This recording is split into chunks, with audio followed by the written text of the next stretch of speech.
Welcome to my cake kitchen. My name is Gladys, and over here we make simple, informative tutorials to help you navigate cake decorating easily. And today we're back doing one of my favorite things, which is testing recipes. These are things I would have been doing probably on the back end, but I find that some of these moments are learning opportunities and resources for you to understand some of the methods of baking, processes and intention behind ingredient selection, how they come together to make a great cake for you to eat. So if you see me for the first time, hello there and thanks for being here. I hope today's video is of some value to you. And in short, we are making a red velvet cake, but the red velvet cake is not the red velvet cake you will perhaps have come across.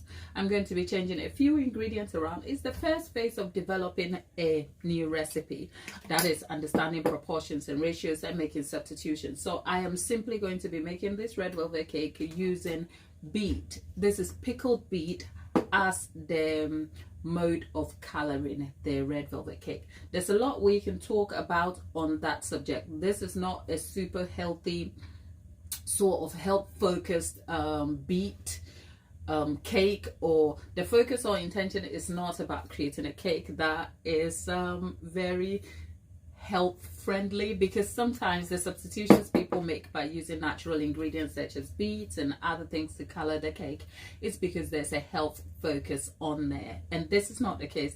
This is a clear case of adventure and just trying to do this for the first time, because originally I baked my red velvet cake using food coloring.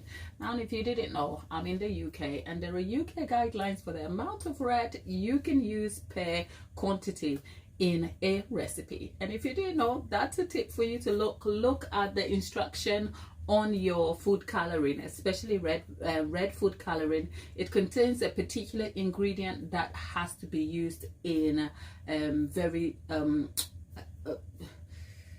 in proportion, if you like. So the amount that is required has specific guidelines for you to follow, and if I squint, I don't think that is the case for most makers who use, because you will have to almost exceed the recommended amount to get the bright food coloring color of your red velvet. So naturally it just made me feel like, let me try a different recipe, see what the outcome is like. The good thing is that I haven't tested this before, I haven't tried it. The only thing I bring to the table is my experience of baking and understanding proportions and developing recipes.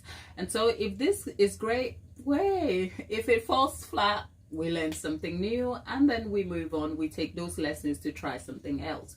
So that's the focus for today. I realize I'm not with it. I don't have my apron. I feel slightly exposed. So let me grab that and then grab a few other things and let's get back to baking. There is 27 of you in the chat, and I'm always surprised by the amount of people who stop to engage me or indulge me in this chat. Thank you for being here today with me. But yeah, like I said, I feel slightly exposed without my apron, so let me just put that on. And yeah, there's Mepo in the chat who says I subbed, and there are a few of you. Suraj, hello there, welcome. It's a pleasure to have all of you. Quick note, so you know, right? When we are baking, it tends to be very task focused, and my goal is always to bring you the best value in terms of information. So when I'm baking, it can be awfully difficult to manage that, and also in the chat. So when baking starts, please bear with me. But know that even if you're in the chat, if you have baking related questions, leave them in the chat. If you have other questions you want me to answer, I'll answer them. Leave them in the chat. I will answer them when we're done with one process and then we're moving on to the next. So with that said, okay, Factura shorts. Oh, thank you. Look, sometimes it's amazing who is watching. Thank you, all of you who are here supporting me and being big fans. It's a pleasure to have all of you. This is Facturia. Facturia says they're a fan of the shorts and that I should keep going. Thank you. I appreciate you being here. So we're not going to waste time. If you're asking me what we're making a red velvet cake, but we're going to be applying different ingredients and a slightly different method. And this is a test recipe for this red velvet. So if it turns out great, hey, it worked. if it doesn't, it's a moment for a lesson. I would normally be doing this behind the scenes, but I thought I'll bring you along the journey when you're developing recipes and understanding how baking works. So I'm going to first of all preheat my oven to 100 and what's happening here? Well, all that clanging and banging is my oven, okay? Bear with me. So I'm preheating my oven to 180 degrees C over there. Now I have also gone, do you know what just happened? I broke a whole glass, okay? It happened. Most of the time it happens like off camera, and when it happens, you're like, okay, I'm not going to pick up my phone and film a moment where there is disaster in the kitchen. So you just move on, except it's alive, so we're watching each other. So I'm going to pick a brush and I'm going to sweep the glass before we have kitchen hazards over here, okay? So let's get the glass out of the way. I think I'm probably going to have to call for help, but yeah. It's a glass bowl. It's my Pyrex glass bowl. It literally fell and smashed. Okay, so welcome to a baking day in my kitchen where there is chaos and baking hazards. Okay. Oh well. Let me just get that out of the way. But yeah, that is probably a moment to kind of keep catching up. I just have to be careful. The good thing is that I have my shoes on, so it's not, if you see me disappear, it's because I'm collecting the glass off the floor. It's really dangerous here. It's a really small space,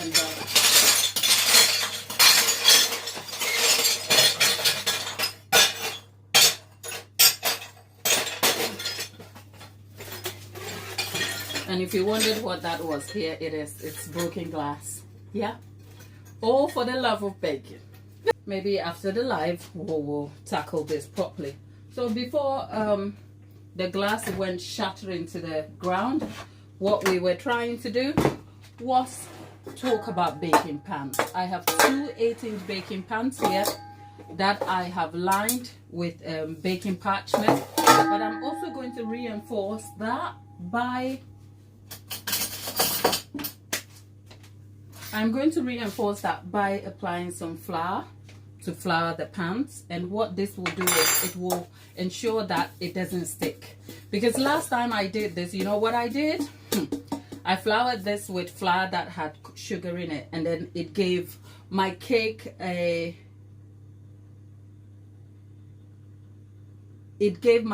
crusty side.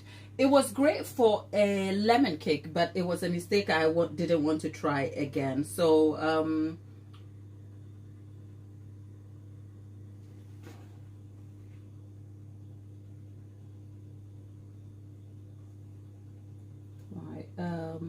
hi Coops Woodwork. Hi there. Hello. Welcome, and thank you. Well, yeah. Well, we try to keep the chat really respectful and polite, because I recognize, even though I am a baking channel, there are a lot of people who are in the chat for community building and connection, and I really appreciate all of you. Amber, hello there. I really appreciate all of you who have made time to stop by, but I don't have my moderators available at the moment, so I'm just going to make a polite request out of you. I mean, our world is so close and we're all connected in many ways by a screen, but you will have no idea how another person is feeling on the other side of the screen. Whilst this is my channel, I just make sure that all of you who get onto this channel have a great time and have a brilliant experience. If not for nothing, even if you don't enjoy baking, at least you don't walk away from this channel with a bad experience. As a result, I'm just making a conscious effort and a polite request of you to interact with each other in the chat wherever possible when you can. However, keep it polite and respectful also. I sincerely will appreciate that of you, because I do have subscribers contact me, and there are lots of people who go through different things. You will be very surprised what people are going through, yet because they have access to a screen, they try to show up. And probably sometimes the reason why people show up is because they have nowhere else to go with whatever they are going through, so they try to find some safe spaces. So consider this a safe space for yourself and for other people, and yeah, and let's be responsible about that. Coops Woodwork, thank you. All of you in the chat, yes, I am baking from my UK based home kitchen, and yeah, it's lovely to have all of you in the chat. Before you got in here, if you didn't know, I literally just broke a glass, but I am moving on from that glass drama, okay? And whilst we are in the conversation, those of you who are just joining in, I'm just saying, when the mixer goes, wherever possible, I can talk to you. When it's not, we're going to just move on from that. But if you hear me quiet, it's because perhaps the mixer is going on and it's too loud and I can't talk over you. So what we're doing differently with this red velvet is that I'm bringing the ingredients about, and I'm going to be talking you through all the selections I have made for my ingredient options. The main ingredient here being obviously the pickled beetroot, right? Originally, red velvet can be... Oh, thank you. Right. Somebody says a broken glass. Well, I hope I win the lotto or I get some good news that I'm featuring on a Netflix baking show. That will be exciting. But that's just by the way. I'm just saying it into the air. And if someone is listening, wink, wink. Because I've been baking for 10 years, running it as a business for 6. Today, every day of my life, I'm doing something baking related. Like this morning, my morning started about 7 o'clock, and at about 10 past 7, I spent 50 minutes deriving a summary of notes that will be used as a script for a sort of audio style podcast-ish baking related information about buttercream. It's like, who does that? I'm sure there are a lot of people who are just as passionate as I am. The thing is, I enjoy baking. I enjoy all the things, the small information and intention around the subject of baking, recipe development, just so that you can have a great experience and also understand your options, whether you are buying a cake or just enjoy eating cake. Because I found that most people just generally know one thing, which is cake. They don't know the different accompaniments. And if you start thinking of cake as what your very best gourmet burger, you will start thinking of the elements that will enhance the taste, mouthfeel, and eating experience of your burger. And that's how simply I think about cake. Think about cake as a gourmet burger. If you had a gourmet burger that is made from some great type of steak that is molded into a burger, you're not just going to love like restaurants, as in supermarket style ketchup on it, are you? Well, that is other people's preferences, and I don't want to offend you. I'm just making a point to say, when you start understanding the taste preferences and quality of cake that can be derived for you and the elements that will surround it, it will begin to enhance your perspective, your preferences, and drive your choice on what you would determine a quality cake that will enhance your eating experience. That is just a lot of ways to say I love cake and I'm trying to convince you to eat better cake. That's all. Anyway, let's move on. Thank you all. Great to have you today. So let's move on to our ingredients here. Naturally, red velvet can be derived through different processes. People try to argue red velvet is a chocolate cake that has coloring in it. That's not true. It's a cake on its own, and originally it developed. I think it came out of the origins of red velvet somewhere is from America, and originally it was made from the use of cocoa powder reacting to the acid in buttermilk. The cocoa powder was warm, non-alkaline. I can't say the word. It wasn't alkaline. I can't say the word. It wasn't processed. This is ridiculous. I can't say it. Okay, let's move on. Essentially, what I'm saying is, in the past, okay, the original red velvet has nothing to do with coloring. The the modern variations or modern derivatives of the same recipe has an addition of red food coloring that kind of makes it a standout red cake. But actually, red velvet has nothing to do with the coloring in it, but more to do with the texture and the reaction of cocoa, which is unprocessed cocoa, to the acid in buttermilk. That gave it a sort of brown, dirty red look. It was very subtle and really just had a different sort of flavor.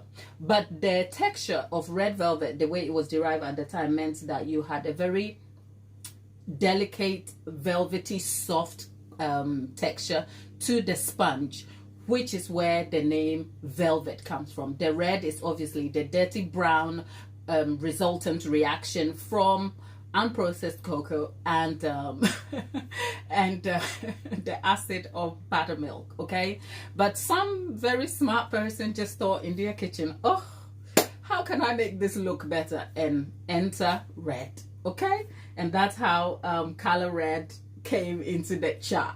Color red has done a lot to enhance the experience and presentation of red velvet. I mean, when I'm going through recipes, whether it's online or in a book, and you see a good shot of a red velvet cake that has been styled, it's almost like you want to dig in and eat the cake. But like I said earlier, in the UK, yeah, Coops, I'll answer you in a moment. So where was I?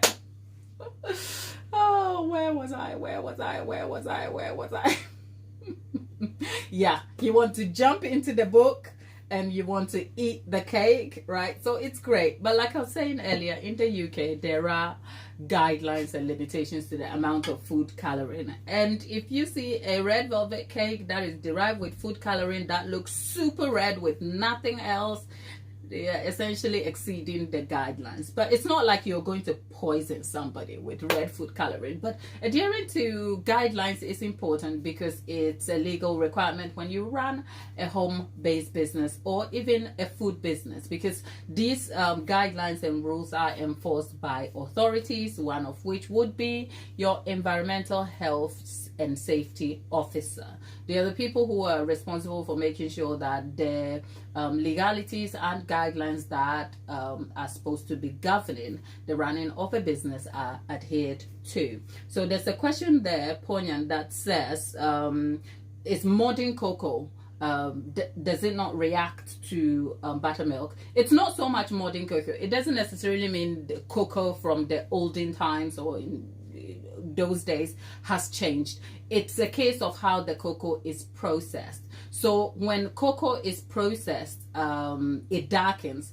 Unprocessed cocoa is a little lighter, and the pH is different from processed cocoa. And the only reason cocoa powder is processed is to enhance its shelf life also. So producers of cocoa has good reason to process it, just so that it ends up on our shelves and it's extended in time so that you buy it.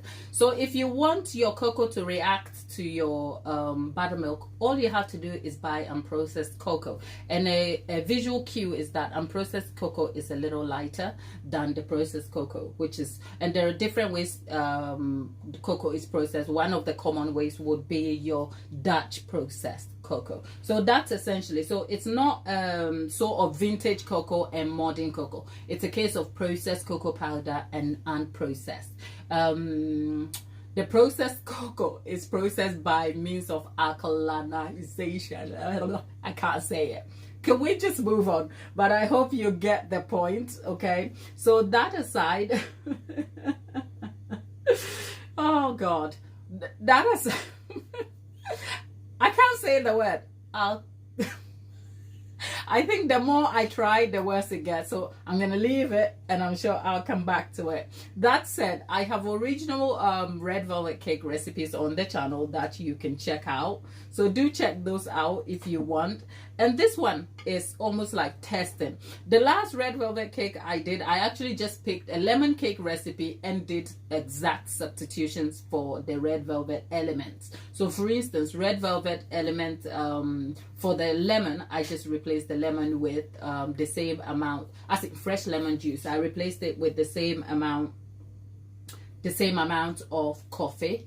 And for the lemon zest, I replaced it with equal quantities of cocoa powder. Not that one is for the other, but the point was that I wanted to pick one recipe and make equal substitutions of the variable recipe, which is in this case I was turning a lemon cake to a red velvet cake. That video is up here on the channel. It's a live video full of information, packed with details for you to help yourself. So you go ahead and check that out. With that said, the whole point of using the beets is that beets are soaked in some sort of vinegar, right? Vinegar, which is an acid, to poach it and create the sort of pickled beets. So as a result, I had some left over. This is what you call a pantry staple, but I just thought I'm going to pick up the pantry staple and see if I can create it into a red velvet cake.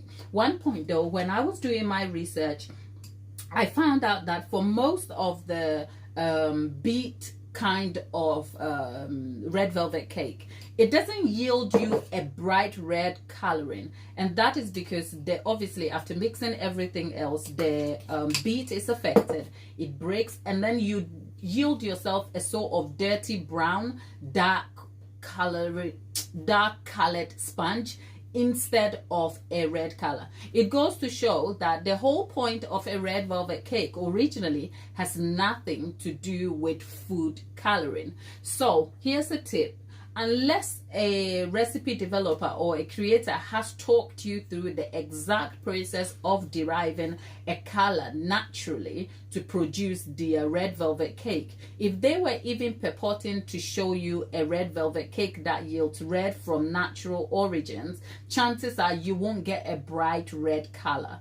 And if for some reason they have a bright red color, it should call you to question what methods they've used or what they are not telling you. And that's a tip. So unless you are using red food coloring, you are not always going to be guaranteed the bright, outstanding red looking cake. But back to the subject of this one. You could derive a red velvet cake using a creamy method. I am very subject focused and informative on this part only because, like I told you, it's a test recipe. So if this was a regular recipe that I had developed, I would jump straight into talking to you about the ingredients, and then we'll develop the process. And it's much quicker, it's fast paced, and we are done. And that is because the recipe has been developed. We know the results we are aiming for. Because this is a test recipe, consider this the base ground of trying to work out one thing from the other. So this is a good chance to kind of explain my intention and process to you, so that if we yield great results, we give ourselves a thumbs up. If we don't, then yeah, we go home and we take our lessons with us, because every failure is a chance for a good opportunity to learn. We almost think that success comes from like achieving the heights, but success actually comes from the failings. So my passion and interest in how I discuss cake, the subject of baking, comes from a lot of failing moments, like when my glass broke and also waking up in the day, and instead of doing something else, I decide to kind of turn my pickled beets to a red velvet cake. So because of the method I am going to be using, I'm going to be deriving this red velvet cake using what you call a reverse creaming method. Now let's talk about what the reverse creaming method is. The reverse creaming method, like there are many ways, many techniques used to derive a sponge cake, but one of the cake types that you will find is what you would call a batter cake. A batter cake is generally derived from creaming the butter and the sugar, which creates air pockets. These air pockets become pivotal in the structure building process of the cake when other ingredients are put together and then the cake goes to bake, because this air pocket would eventually trap other gases and create the structure of your cake, causing leavening and then obviously yielding you the kind of cake. So whilst a butter cake is derived from creaming, the reverse creaming method is the kind of cake where you mix the butter into the flour. The opposite, which is the creaming method of sugar and butter first, means that you derive that and then you add your flour, which is a dry ingredient, into that in the process. So think of your vanilla cake. We're not talking Genoese sponge and all of that. We're talking a cream style butter cake. So for a cream style butter cake, naturally I would have butter, I'll put it with the sugar, I'll cream it in a mixture, I'll add the eggs, and then my dry ingredients, and sometimes where necessary, liquid ingredients will be added alternatively, right? If I am not doing that, so here's a tip. If you see any baker or your favorite creator making a cake where the sugar goes in the mixer and then there is butter and it is creamed before the eggs are added, that is what you call the creaming method, right? So that's a simple way to explain that for you. Now the reverse creaming is almost the opposite of that. Instead of you putting the sugar and butter together to cream in the mixer, the butter goes into the flour, creaming it. Not exactly creaming it, but what it does is you mix the, I've got something on my chest.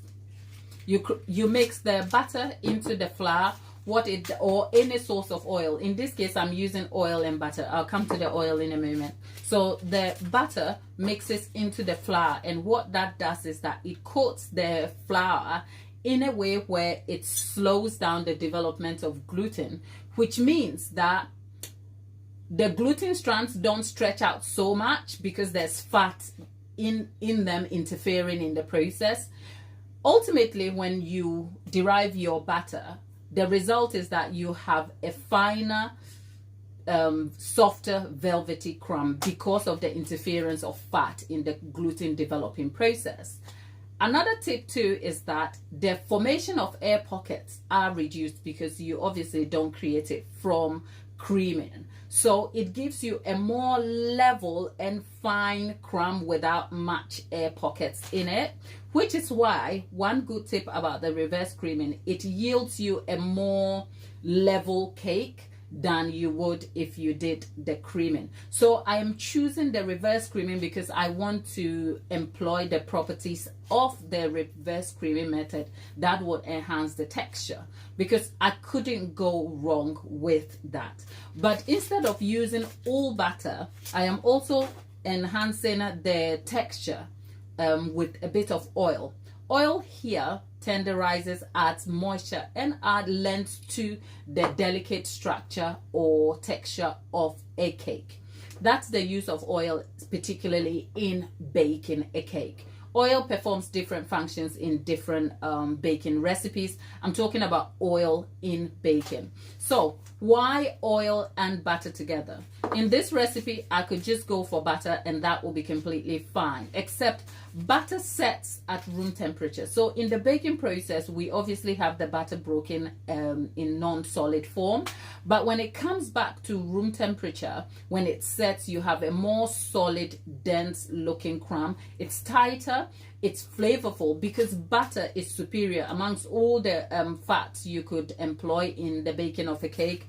Butter stands out as superior in flavor, and you can enhance the flavor by employing different methods to bring more flavor to your cake. For instance, by deriving this into a brown butter where you caramelize the proteins in it and enhance your flavor. But that's a tangent about the ways butter can be used in baking. I am just using a half and a half simply because I want to employ the flavor of butter here and its solid nature to bring some texture to the cake, whilst also enhancing the same crumb integrity with an amount of oil, which doesn't set at room temperature. So I get a balance of a very delicate, soft crumb that is not very tight and set at room temperature. And that's my intention for selecting this specific ingredient.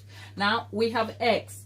Eggs here will add bind, will add color, which is the yellow bit, except the yellow bit doesn't matter here because we're not deriving a white or vanilla cake, right? So eggs here will add moisture, bind, and help with the other ingredients as well. Now, one very significant detail that is that one significant ingredient that I have omitted is the use of buttermilk, right?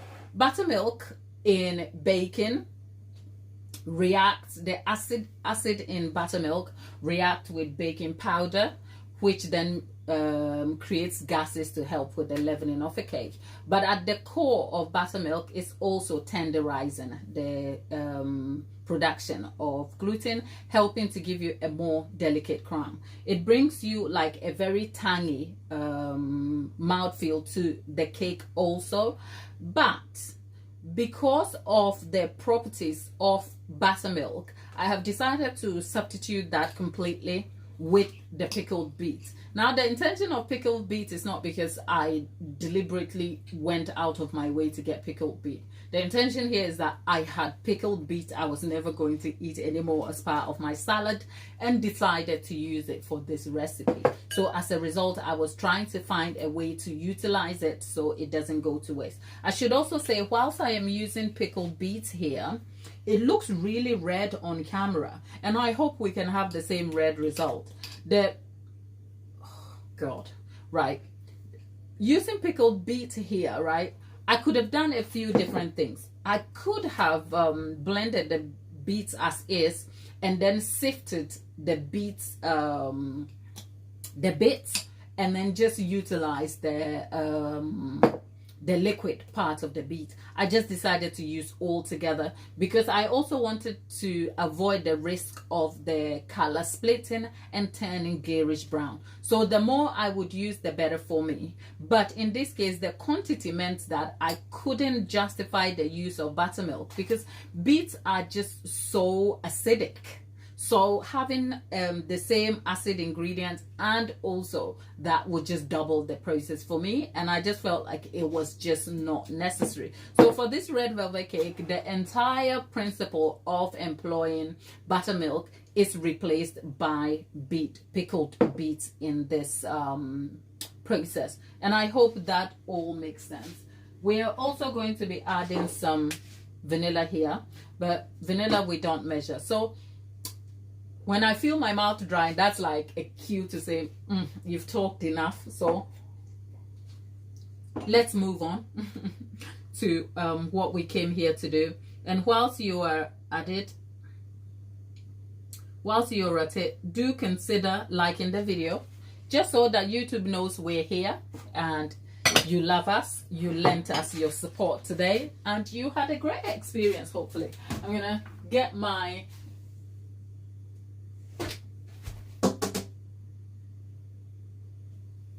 I was just waving to my neighbor. I'm gonna get my mixer here. Right, people, I should tell you, my mixer broke, you know. My I have a mixer. Can you make a pizza? Oh honey, Eric, you want to know if I can make a pizza? Have you check on the channel videos, right? We have 2 mixer reviews, both of which I made a pizza. Maybe go check those videos and come back and answer your own question, okay? But yeah, that is just by the way, okay? I just want to make sure that nobody's ignored. But what am I making? Right, if you're asking what I am making, I am actually making a red velvet cake.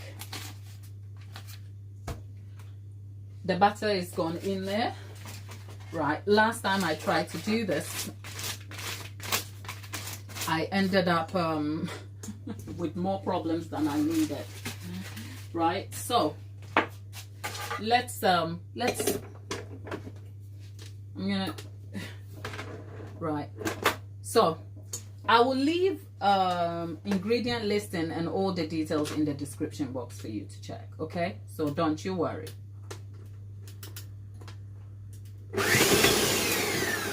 That didn't go to plan. Okay, right.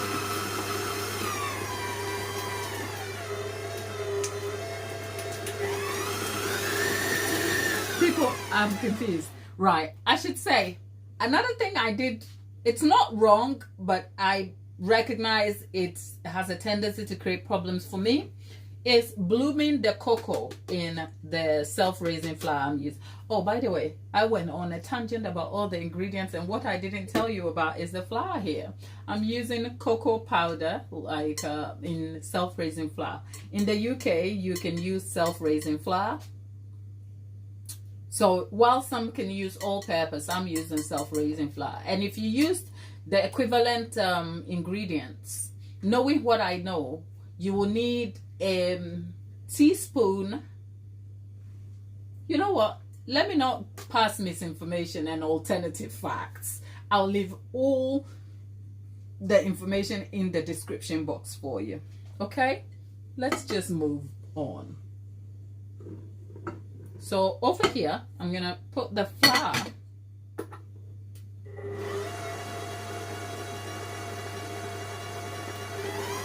So what I'm doing is I'm coating the flour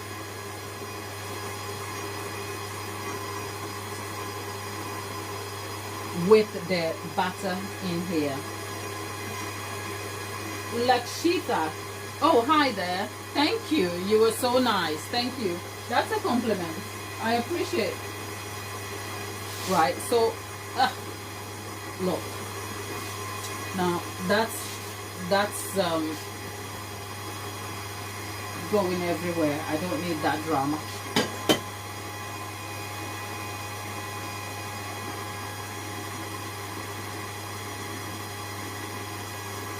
If you've been on this channel, I have said time and again, I don't like the use of splash guard, but these are the times where I'm like, where my splash guard at? Where my splash guard at? Now I should say, whilst we are on the subject of the bacon, after putting our cake in, we are going to make a berry compote that will be a filling for the cake, and we're going to finish off by making an American buttercream that will top this cake off, and I'll be talking you through the reasoning behind all this ingredient selection. Okay,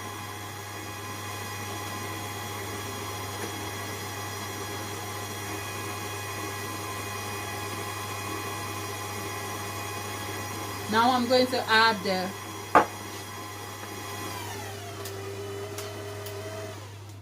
right. This is a super beginner friendly mixer that I got, and I've made a full review on it. So if you want to see it, it's up on the channel. You should go check it out. It has since gone up. I got it. I bought it a couple, I think 2 years now. I can't even remember, but I provided all the information and details of my purchase and everything in the in a video for you to see. So if you're looking for a beginner friendly mixer, this might be a good one to start with. Now I am going to go ahead and mix the oil into this, and all of that is doing the same thing. The fat is interfering with the production of gluten, which means that it slows, it interferes in the strands and slows down gluten, which means you get a finer crumb.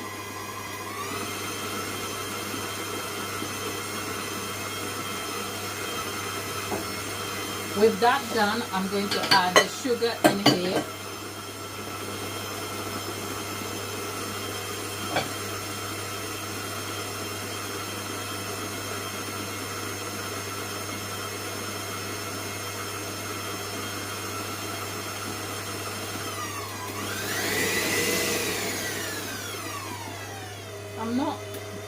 I'm not going to overdo this so much. So we have something that looks like a sandy texture thing that you could literally go and pick up on the beach side, except you're not going to find cocoa and caster sugar on your sandy beaches. Even the most expensive sandy beaches won't guarantee that for you. But this is what you're looking at. You're looking at a very sandy texture here, and there's about 30 grams of cocoa powder in here. I mean, the same principle and process can be used to derive an exact chocolate cake. So I don't suppose if you're interested in a lovely chocolate, I suppose you can, if you're interested in a lovely chocolate cake, you can use this method. You know what I haven't done? Hot water. I need hot water to go in here, and I haven't done that, so silly me. Right, so we have the eggs mixed in here, and I will need 250 ml of hot water. Let me just boil myself some water.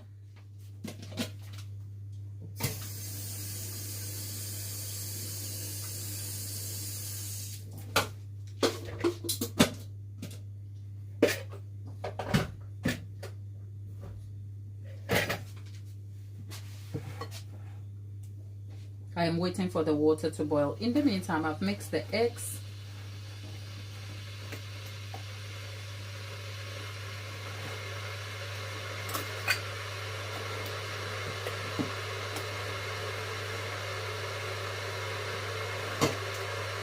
I like the look of the red, but we'll see when it reacts with other things and finishes baking. We'll see if we have the same result. But like I said, if you want to color your red velvet naturally, you almost have to get used to the idea that you are never going to yield yourself a proper red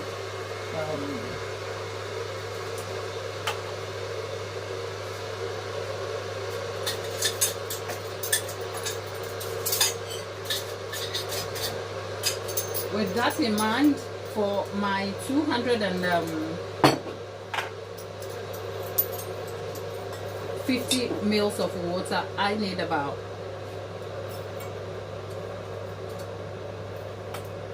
that is 10 grams of, is it 5 grams, 10 grams of coffee. That's a teaspoonful, 2 teaspoonfuls. And I'm gonna pour that in here. Over here, I normally would recommend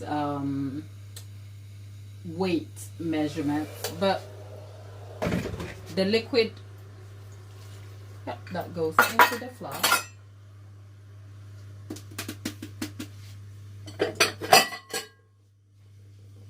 And what the coffee, I literally just poured 250 mils of coffee into the flour, and what that does is it blooms the coffee whilst also intensifying the flavor of the cocoa.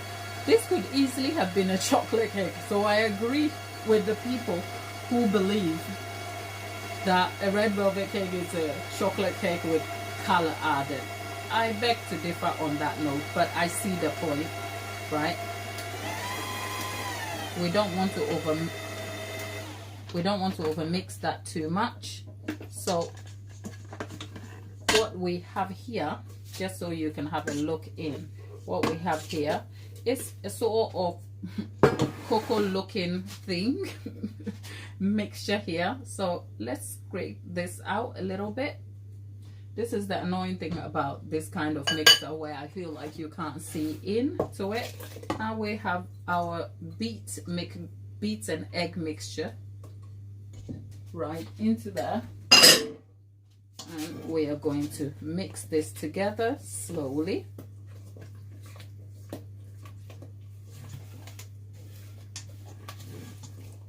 I see what people mean when they argue that red velvet is essentially, because this looks more like a beet chocolate cake, but hey, I'm not mad about it.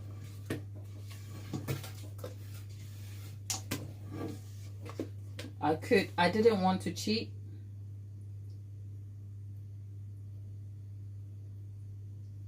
Yes, Ethan, yes, I know what you mean. It looks like a spice cake. Yes, yes, yes. Like yeah, the sort of spice cake you'll make for gingerbread and that stuff. So you see, this is far from red velvet.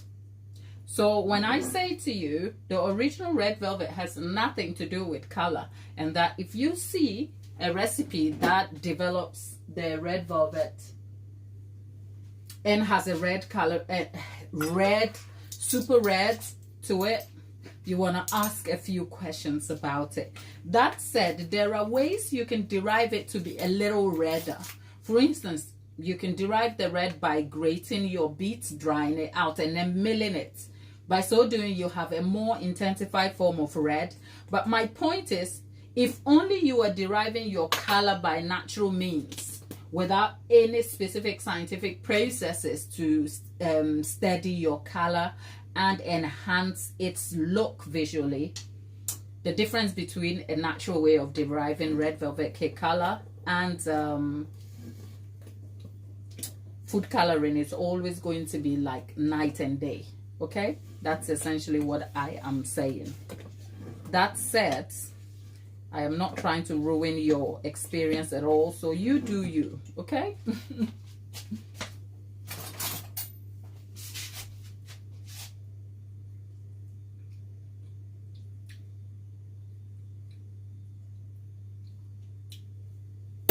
As a baker who experiments with lots of recipes a lot, here's a tip. If you derive a cake batter and you taste the batter and it feels like you can literally dig a spoon into the batter and eat it in its raw form, that's a good recipe. I kind of feel like if by the look and taste of this, the idea of a red velvet cake by pickled beet is out of the window. We are not deriving a red velvet cake. It doesn't feel like it. It doesn't taste like it. What it's done though, there's an earthy,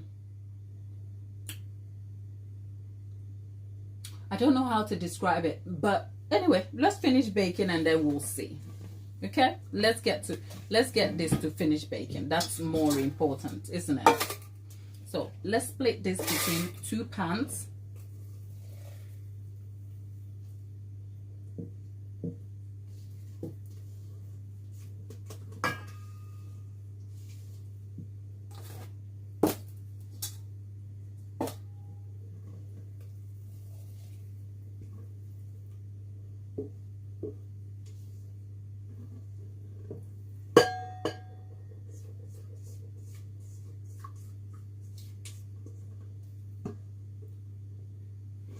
And by the way, the kind of red velvet cake I derived using the lemon cake, it's not a sweet cake, so you can pair it with American buttercream and you will get a nice balance of sweetness over there. So I'm just stamping it to take out the air bubbles. Now, the glass that broke was supposed to be the bowl that would go underneath my baking oven to kind of cool the air whilst it's the cakes are baking. So I'm gonna get myself another bowl, and I'm going to get some water. I've got some water here.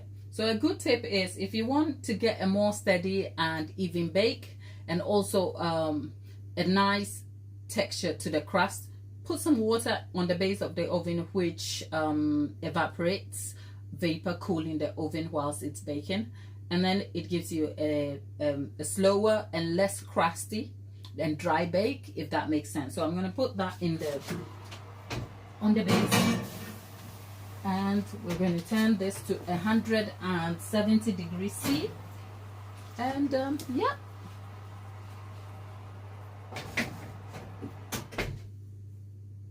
This should be for 55 minutes to an hour. It could be less. Sometimes it goes up to 40 minutes. So let's clear our table, and then we'll come back and we'll make the compote. Because however else this cake ends up, we're going to have to pair it with something. I had some berries, leftover berries.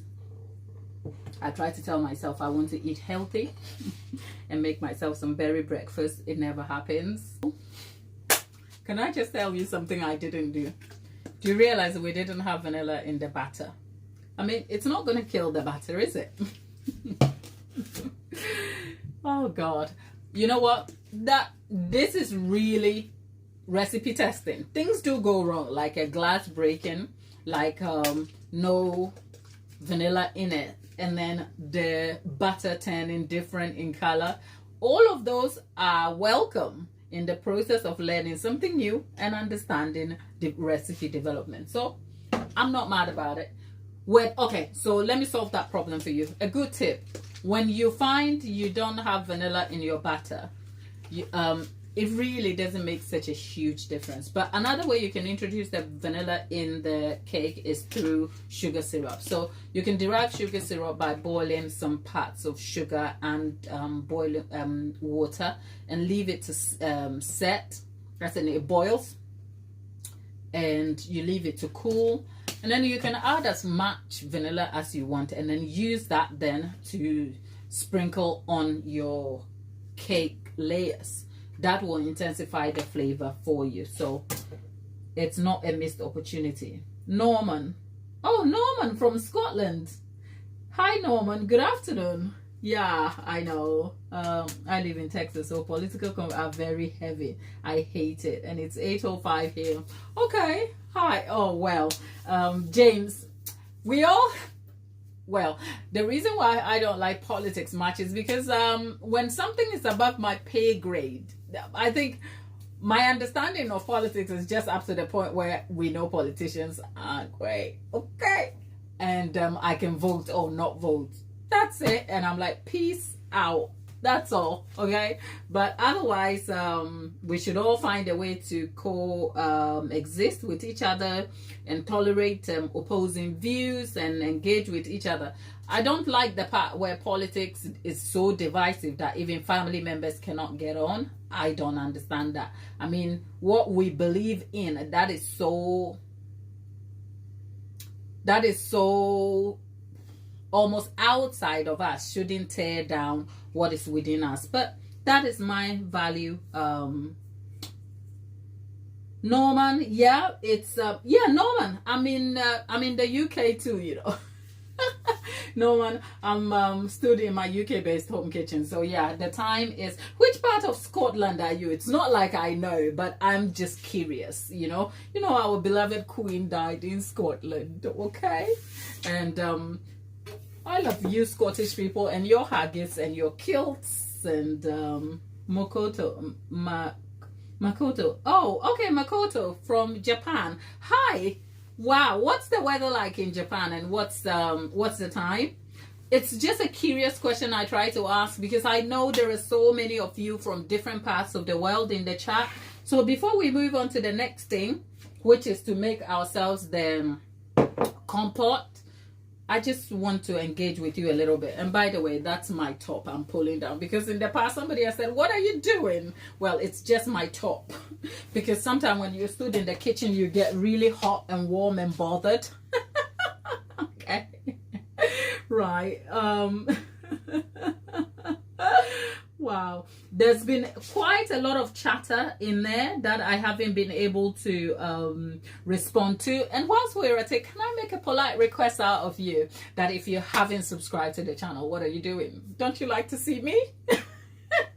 Do consider subscribing, hit the notification bell because YouTube is changing a lot. YouTube is changing. So my being here has more to do with your support than you really would know. So do consider subscribing, hit the notification bell to be notified. I'm here on a live, at least I try to be here 3 times a week. The 3 times a week is very sporadic. So it's either Tuesday, Thursday and Friday, or maybe Wednesday, Thursday, Friday. It could be any 3 days in a week, but the videos are still like live when we are done. So you can go back and watch it. And I get lots of feedback from lots of you who actually enjoy the playback sessions. So yeah.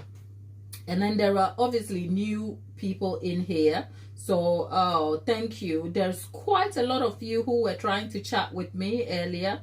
And yeah, it's because I was busy baking and I couldn't engage a lot. But to all you new ones who are here, okay, Isle of Lewis. Okay. What's your ethnic background? My best friend Dillian family. Oh, okay, James, I'm Ghanaian. Okay, let's cut to the chase. And by the way, yeah, ethnic background. Well, that's a good question to ask. I normally get asked directly, where do you come from? With the assumption that I don't come from here, whereas I think your ethnic background makes a distinction that whilst you may be born here, you may have ethnicity traced back somewhere. So that's a clever way to ask a question. Thanks, James. Well, I actually am not for me, the question where do you come from is very direct, and I get it because I am Ghanaian. Okay, so I'm not British with an ethnic background. I am Ghanaian, and I currently am resident in the UK. So I think the way you ask the question tells me that you have some understanding of some of us Black people. Okay, so that's really nice. Thank you. James, answering your question, I am Ghanaian. Norman, Isle of Lewis. I don't know anything about Isle of. Tell me something nice. If I were to come to Isle of Lewis, what would be the main attraction point? What should I be looking forward to? I am not Kenyan. I am Ghanaian. Ghana, from West Africa. Kenya is in East Africa. So, Choco, okay, hi Choco. I don't have a little brother, but hey, Choco, your little brother. Okay, thanks for being here. So, yeah, Norman, if I was coming to Isle of Lewis, sell Isle of Lewis to me. Lewis, sell it to me. What is there? What should I look forward to? Is it part of the Scottish Islands? Like, the idea of Scotland to me screams farmlands, mountains, highlands, which I would be excited to go for a trip for a weekend, but after the weekend, I'm like, bye, I'm back to the town, leave it, okay? It's okay, it's okay, Elle, don't worry, I'm not offended by it. I just thought I'll correct that. So whilst we're still in the chat, there's, oh, thank you, Al Green, AI Screen Kids, oh, you have the best beach. Okay, I think Norman, you were slightly like as in a back way selling beach. Well, it's not going to be any useful in the winter, is it? No, I'm kidding. Right? Any day for a beach, maybe for a cold dip. I'm in. Okay, okay, you have the best beach. Okay.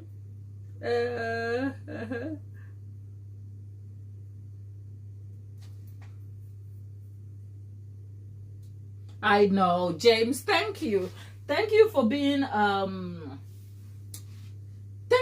so open to that idea, and also learning, because yes, the subject of color is not something that reigns here. I understand that people are generally intrigued and would like to know, and I am not offended by it, but the nuances of what it means to be me, as in me, is very varied and very deep and very intellectual.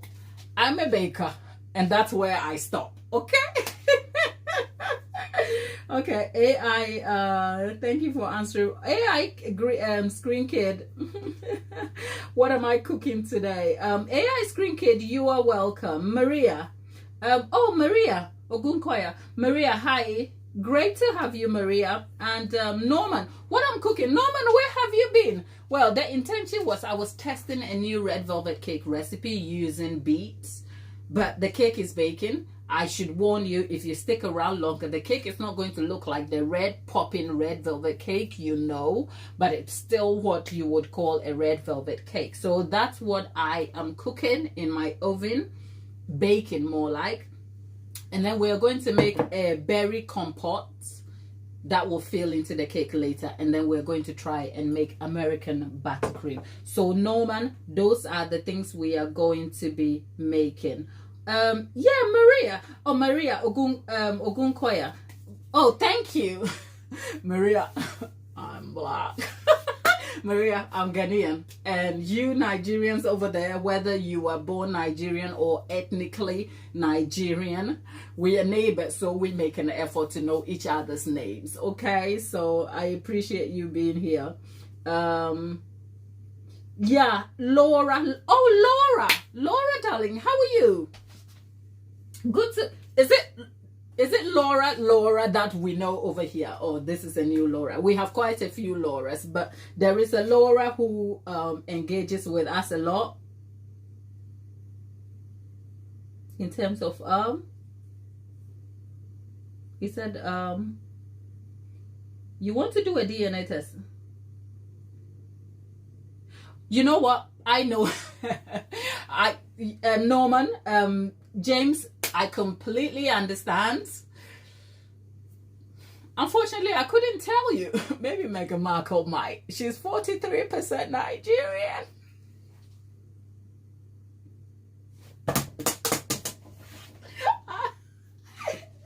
I am kidding. Okay, salmon. Yeah. Okay. Okay. Okay. So it's Laura. It's our Laura. Okay. It's our Laura. Okay, so Laura, the red velvet cake we're making here is a test recipe. It's not the regular red velvet, but obviously I have original recipes that you can check. James, I see you. Norman, where is Norman? There's Salmon. Hello there.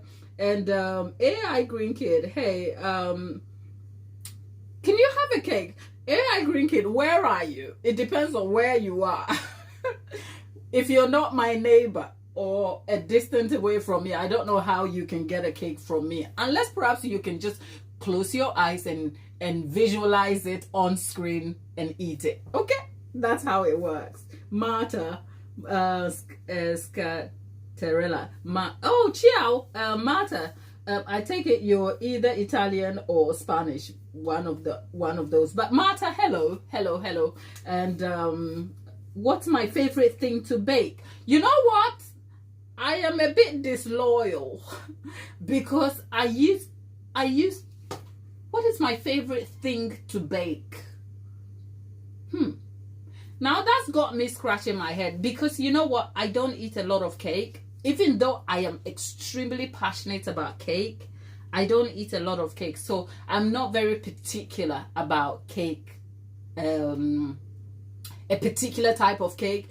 Because for me to like a particular cake, there has to be different considerations. And I guess I say that from a privileged place of being a baker myself who enjoys the process, who has some understanding of baking recipes and outcomes for baking processes. Okay, so as a result, I am very particular. So yeah, it's my favorite thing to bake. I bake all sorts of cakes, so I can't say I have had a favorite. But in recent times, a lemon cake recipe that I made. Oh, actually, tell a lie. One of my most recent bakes that I enjoyed, and it's very simple, it was a smash, was a simple pineapple upside down bake.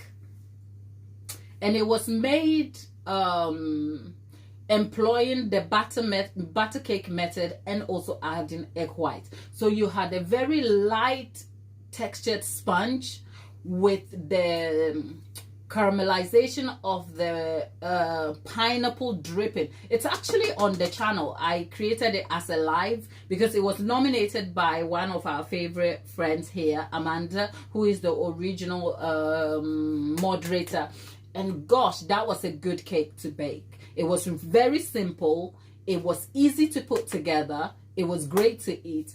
And then I made a banana cake using muscovado sugar. That is also on it. That was amazing. The flavors and textures of that cake was and it's easy too. I think my favorite thing to bake, I think now that I've thought about it, my favorite thing to bake is an amazing recipe that is adaptable, easy to put together, and yields great results however else you swing it. That's my favorite thing to bake. So I think if you ask me what is my favorite cake to eat, in recent times it's a lemon cake, which I've also created on the channel. A lemon cake filled with curd and in a slobbing of meringue, toasted meringue. Amazing, right? So oh, Maria, you know what, I do think about that, but putting a cake together and sending it to one person might just seem a little bit a little act of favoritism. So how about, you know what, you hang in here for long. The Christmas season is coming. You never know. Okay? Keep that in mind. AI Green Kid. Anybody ever told you never to discuss a lady's age? Okay. So Ray, I hope I have answered your question. And Laura, I think before I got swayed off talking about something else, I was talking about the red velvet cake. Laura, this red velvet cake is not the kind of red velvet cake you would be used to, but I'll talk to you about it in a moment. So let's see. Let me get my my little friend out here, and let's start with the process of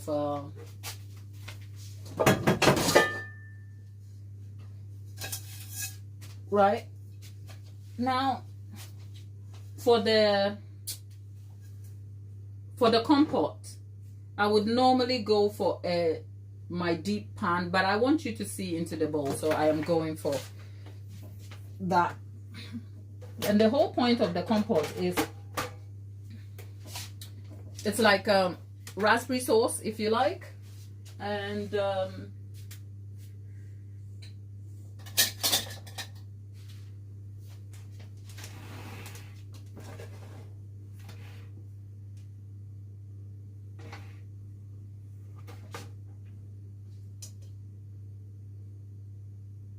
Imran. So Norman, if you're still in there, we were talking about Isle of Lewis and James, is it? Yeah, James. James, are you still here with us? Right. So essentially the quantity here, I think I had, you know what, I didn't measure this, but it's a test recipe. We will live. Okay. The whole point of this, I don't suppose I'm making a lot. It's just because I have that as leftover. So I just thought I might as well. So in the spirit of that, I'm going to add, now I feel like I'm going to make some horrid mistakes. Hatem, where do you think you're watching me from? That's my YouTube channel, isn't it? Maria, thank you. Maria, is it your first time here? Right, so that's 125 grams of sugar. We are going to add some lemon, some fresh lemon in here.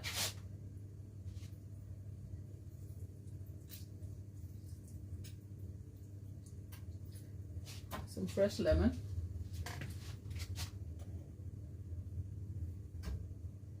Getting the lemon seeds out here.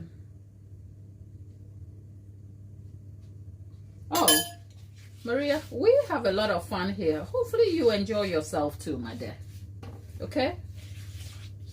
So essentially the whole point of this thing here is to boil the fruits and the sugar together until it simmers. And then I'm going to add a little bit of cornstarch to thicken it a little bit. And the whole point of this is to bring a very sharp taste to the buttercream.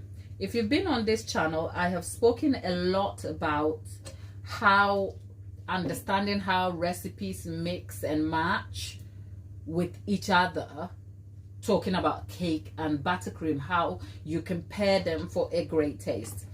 American buttercream does come across as very, very sweet, which is not my preferred buttercream when it comes to the tasting experience. However, different situations will call for the use of American buttercream, which means I have to almost mitigate the issues that I don't like with American buttercream.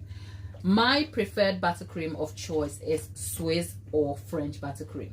Now, there is still ongoing conversation about French buttercream. It's not the most stable of buttercreams to use, I have said it, but to fill a cake with, it can absorb flavor very well, and it is very creamy, has a rich mouth feel to it because of the use of egg yolks, and it's a super adaptable recipe. It is one of the few buttercreams that you can change, you can adapt recipe method and still yield yourself a great buttercream, but it's not very stable. So because of that, I don't use it to cover cakes. I only use it for filling. And actually, if you've been on this channel long enough, you'll find that I prefer to cover my cakes generally in ganache. But as my teaching and subject-centered discussions about buttercreams and cakes have been ongoing for a little while now, I have come to realize the importance of also understanding the use of other modes of covering cakes. So with that in mind, I have delved into American buttercream. I've derived a few recipes, a few failures along the way, but all of those were derived on a live, some of which you can see, which means that you get to be a part of the journey. So I think I have a very solid as in a reliable American buttercream that is great to use, that I will recommend. I have made it in previous videos, so you can have that. Except I still just find the sugar too overwhelming. So the intention to have the compote here is so that I can balance out the sugar sweetness of the American buttercream. Because with the berries, you have multi-berries, there is raspberries, there is small berries and stuff. It has a very tangy cut and very strong citrus mouthfeel and undertones to it. So when you put this with the sweet buttercream, you almost cancel out the sweetness and have a balance of flavor, if you like. So that is really my intention for coming up with this buttercream, this sort of combination here. Because normally you wouldn't think a red velvet will have anything to do with compote, is it? But when you make cakes, you can do what you want. So I'm essentially just doing what I like, okay? Yeah, that was a juicy lemon, Laura.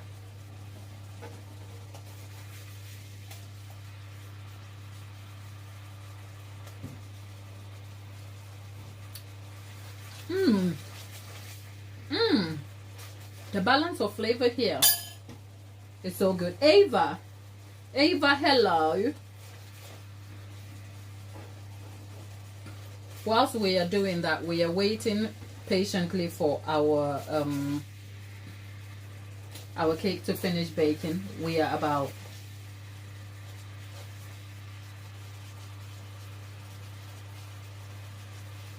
so you are an Ewe Ghanaian. Tamaklo. Tamaklo is it the, where will the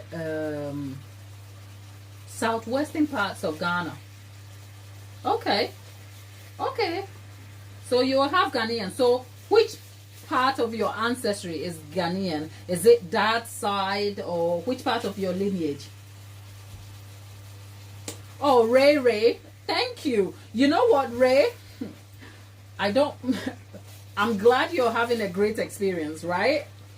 And I try to It's not always the same though, because say if you caught me on a day where I am busy kind of baking, this is a test recipe, so there's room for error.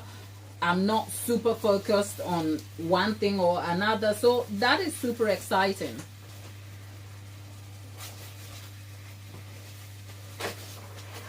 Okay, so Maria, it's that side is from Ghana, is it?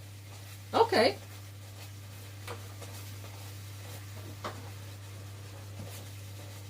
Yeah, Tamaklo. Tamaklo is, yeah, dad.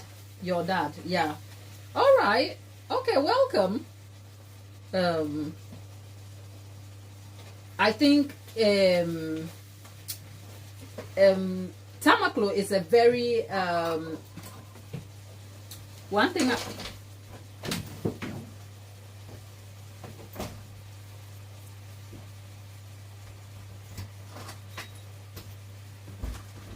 as you can see, the lights are back. Right, our names are very tribe centered, you can tell. So I just put some what do you call it, black currant juice in there just to lighten the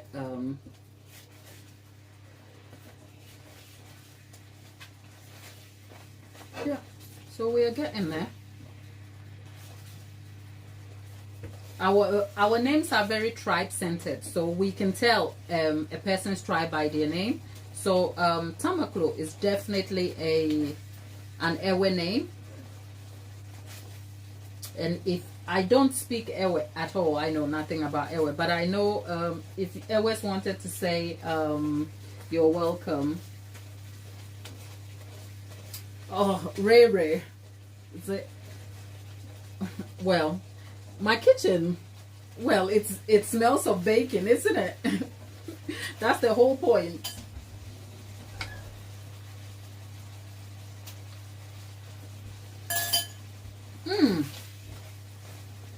Ooh. Know when you get strong lemon jam. I don't know if anybody knows about lemon jam, but this is so strong. The fruit is really lovely.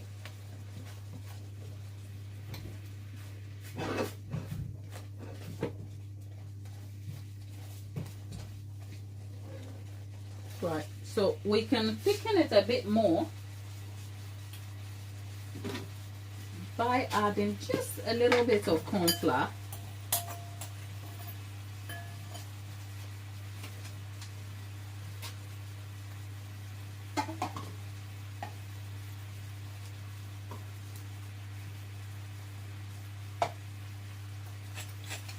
We have a little bit of corn flour here.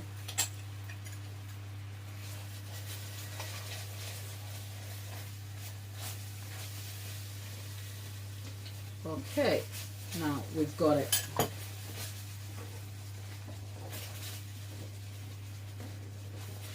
Well, my kitchen smells like there is a cake baking and there's some good food cooking. Okay? Is it rabbit?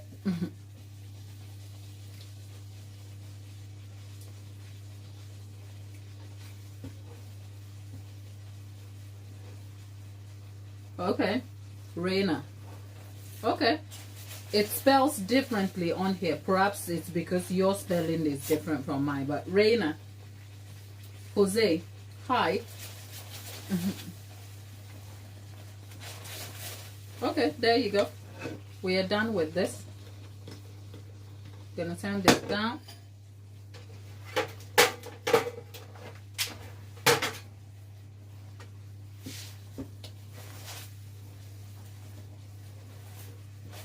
Yeah.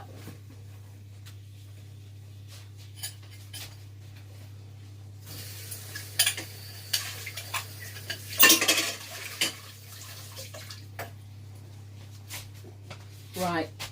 Laura, were you saying something earlier? I missed that.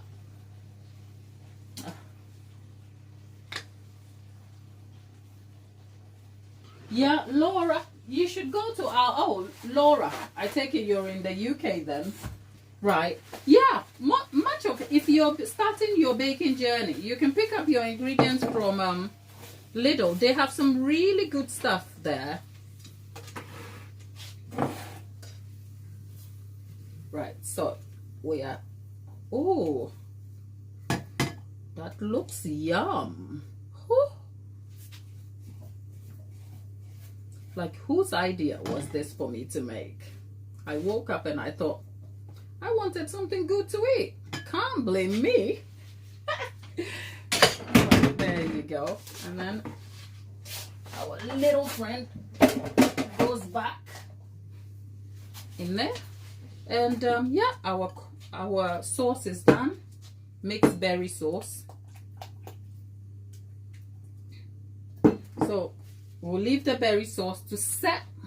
And then we're moving on to our American buttercream, okay?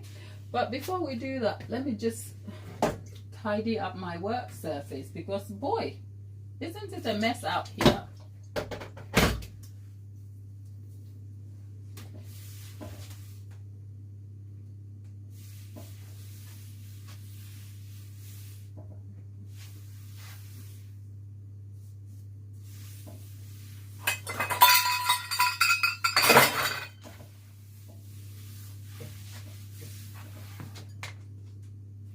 Right, now we're moving on to our buttercream. I'm going to be employing the big mixer to do that. The problem with the big mixer is that it is a little bit noisy.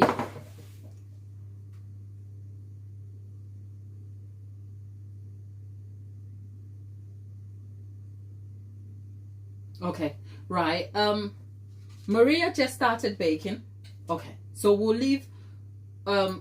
We are about 13 minutes to the end of our bake here. So perhaps the American buttercream I have done time and again on this channel, so it's not necessary for me to do it now. But right, Flag, I'll answer you, but let me take Maria's question. So Maria is asking, she's just started her baking journey, and she'd like some advice on how to measure ingredients accurately and what type of baking tins are the best for beginners. Okay, Maria, thank you. Welcome to the club of baking. The club baking experience is amazing. You're going to make a lot of mistakes to start with, but don't give up.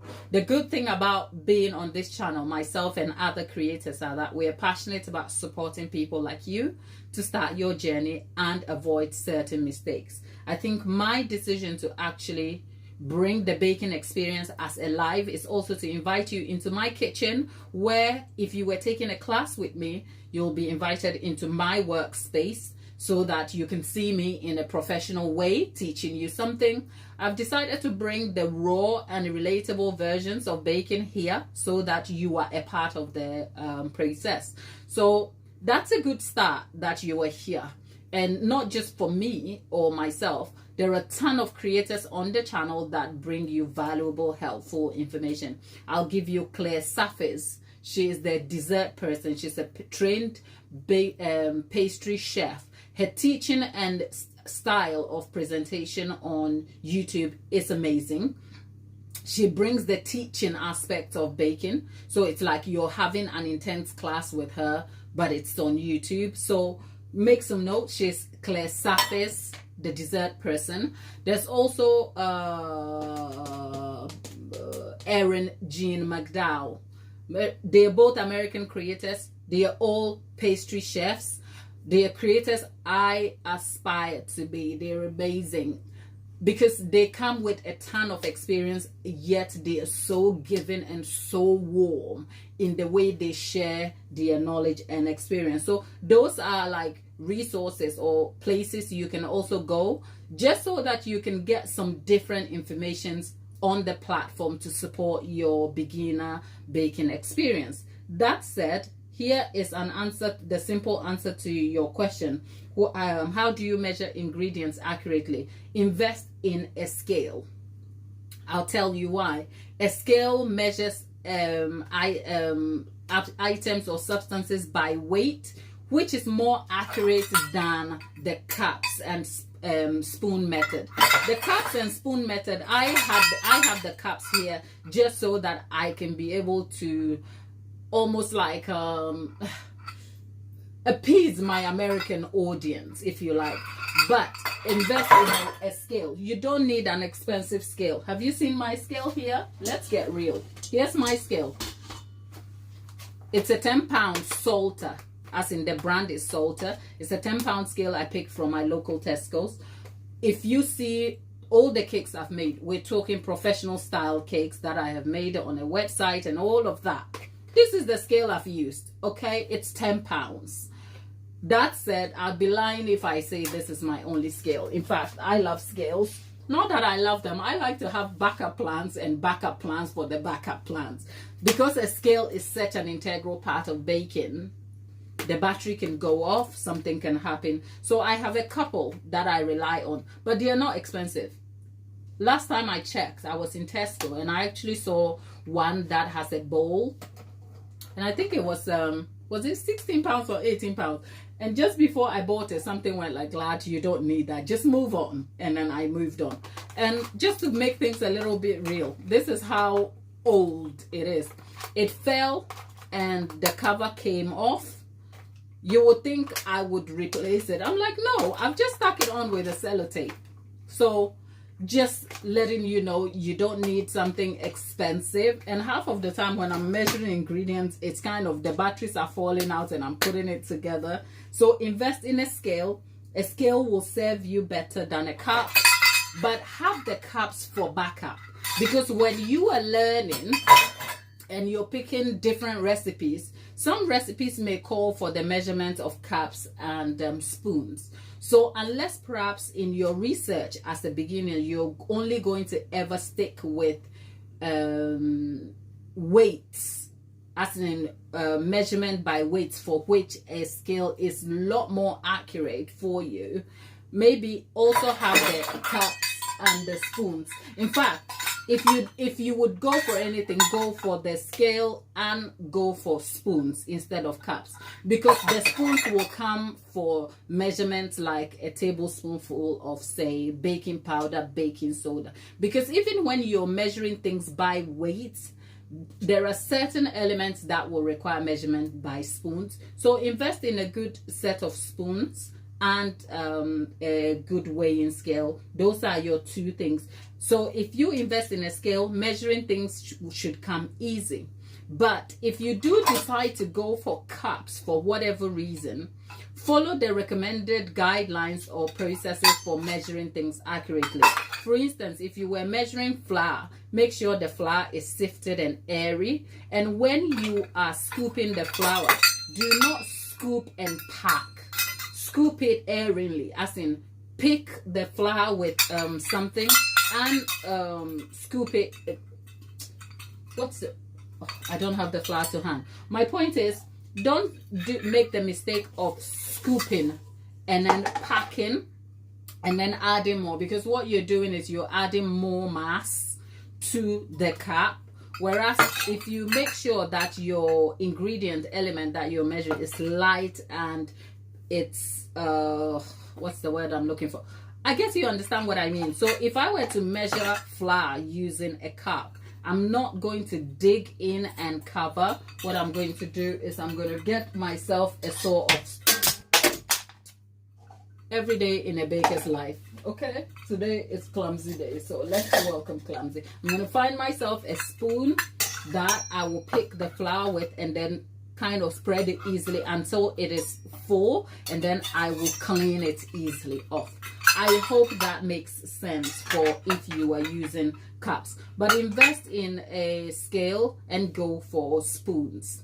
That's one way to start with how to measure your ingredients accurately.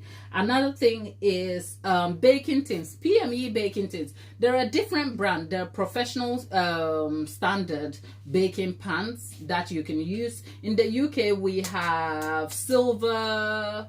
Is it Silverwood? Silverwood, yes. Nothing beats those pans, but they are professional grade kind of baking pans. There's a reason why they're expensive. When you're starting baking, you don't need that.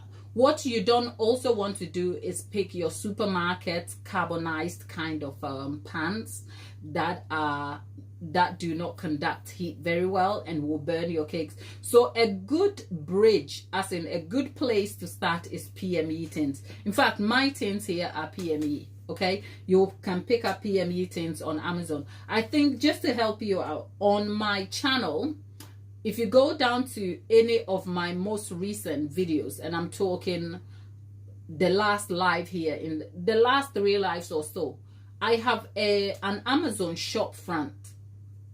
Unfortunately, I set it up as a US based shop front. So my point is, whether you're shopping on there or not, that's not the point. The point is, I have organized some beginner baking essentials for you to see, and they are not set in the fact that I get a commission. They are set in the fact that those are the recommended tools you need, and you don't need anything else. In fact, I was actually considering on doing a series where I will pick a regular baking, I'll bring a set of baking items that are not super expensive. They are so basic, and then we'll see if we can derive different style of cakes. So PME baking tins will serve you. Also, if you're just starting, when you are reading a recipe, read and understand it. If there's a word in there that you don't understand, don't assume. Google the word. I mean, we have access to a lot of resources in recent time. ChatGPT would break things down for you. So make sure you understand the recipe you are using and understand the technical terms and processes. And be patient with yourself more than anything. Okay, I hope that answers your question, Maria. Flag, you're asking if we get paid for the lives. Not necessarily, and that is like generally. This is just the broad view. Lives don't pay much. Lives pay, let's say, 19 pence. 15 to 19 pence per live, and I think it's per, I don't know, but it's not much unless you are a bigger creator. I'm such a small creator, right? I'm so small, it doesn't count.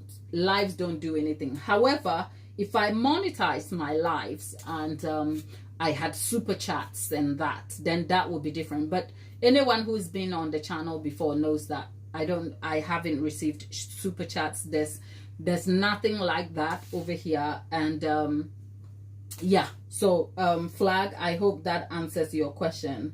Ray, it's morning for me, yes. And Rumpelstiltskin. What I'm cooking, there's a red velvet cake baking in my oven at the moment, and I've just made myself some mixed berry sauce to go with it later. Okay, and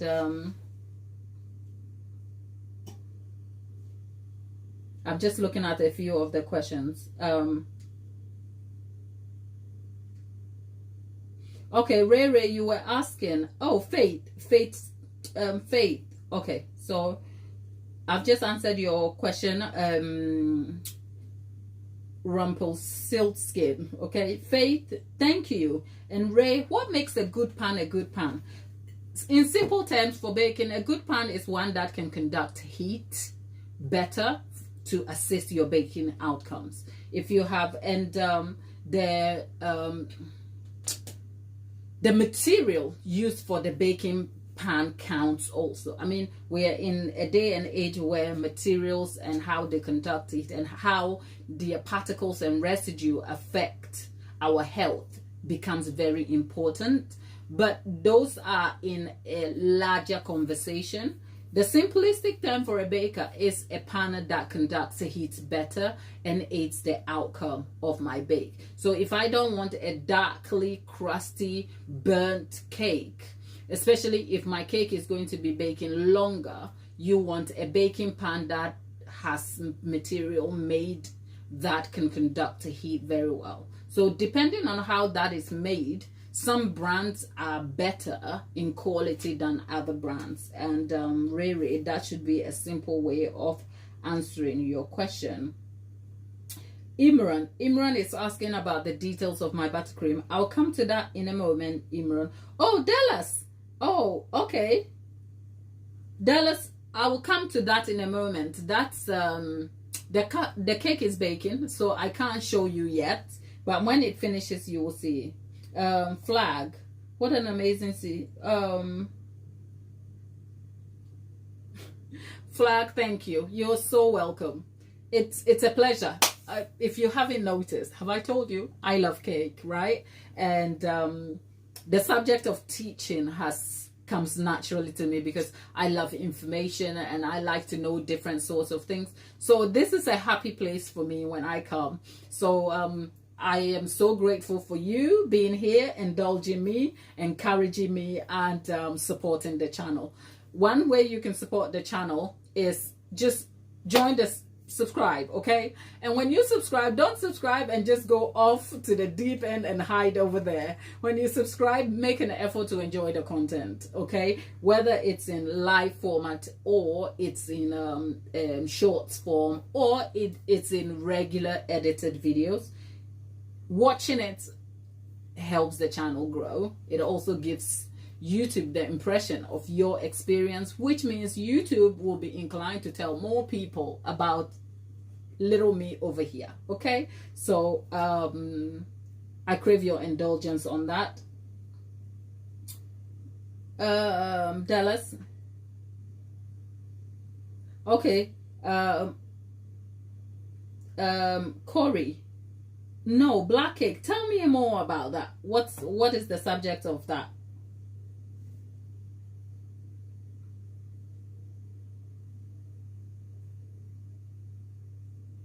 Right, so there was someone in there asking, Imran was asking about the buttercream. Well, the buttercream I was supposed to be making today is American buttercream. It's a buttercream I have created in recent times. I think in my most recent videos, I think the video, the red velvet cake. Yes, the red velvet cake, the immediate one. You'll find that I made that buttercream. And I've made that, but if you check on the live, I have thumbnails, so you will see what recipes have been made. So I was going to be making an American buttercream recipe, but just the general gist of the American buttercream. There is no one specific recipe that makes it for all the cakes. However, I will say the general recipes you will find on the internet are the 1:2 ratios.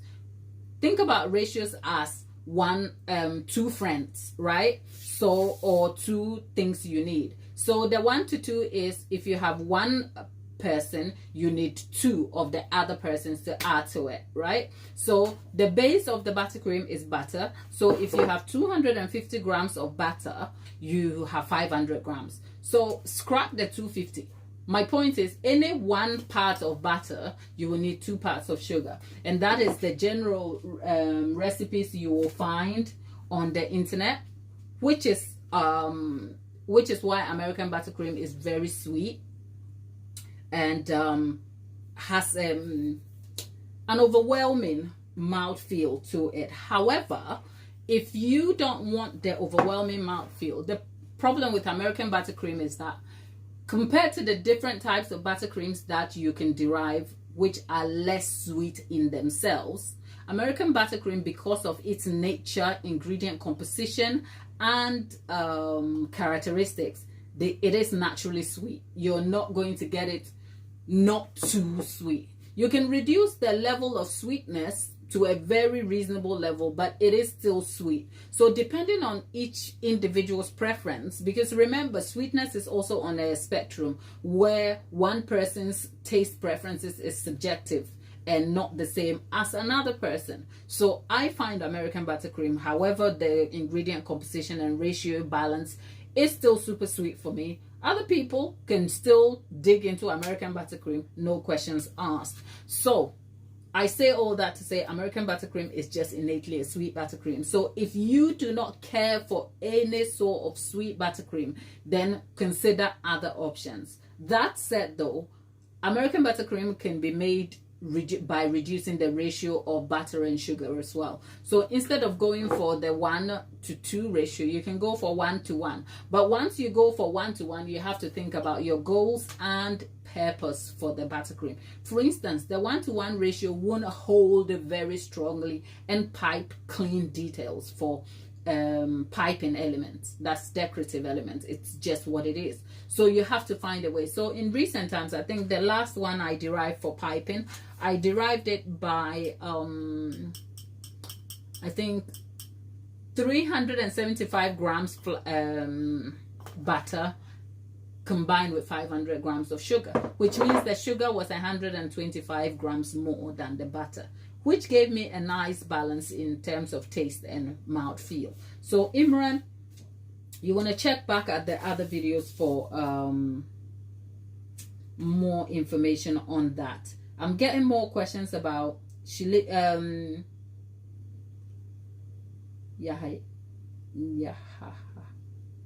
okay. I never know if some of these names are actually names or they are just memes. She lives in a humid place, and they live in a Nyahaha lives in a humid place, and recommend what type of buttercream.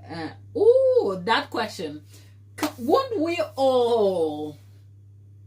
I am looking for that kind of buttercream. Even though I live in England, we have 3 days of hot weather at 28 degrees. And I know that's not as hot as some other countries.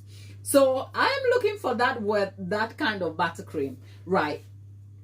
I'll answer that in a moment. So let's go and check on our cake and see where we are. Okay. Okay. Right.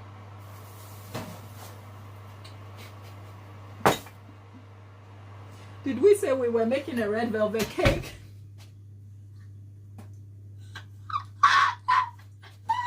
I told you.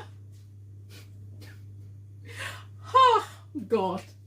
This is funny. Did I tell you I was making a red velvet cake? People, we ended up with a chocolate cake. Okay, we ended up with a chocolate cake. The beetroot is gone. Oh, Thelma.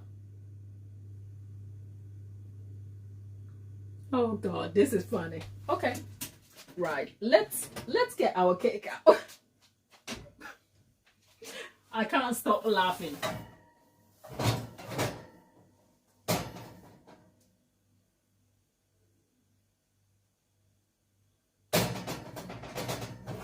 This is the joy of recipe testing. You get to see yourself do things live. Cooking for beginners, Maria. Bako, thank you. It's gonna be delicious, my darling, but that wasn't the promise I made, okay?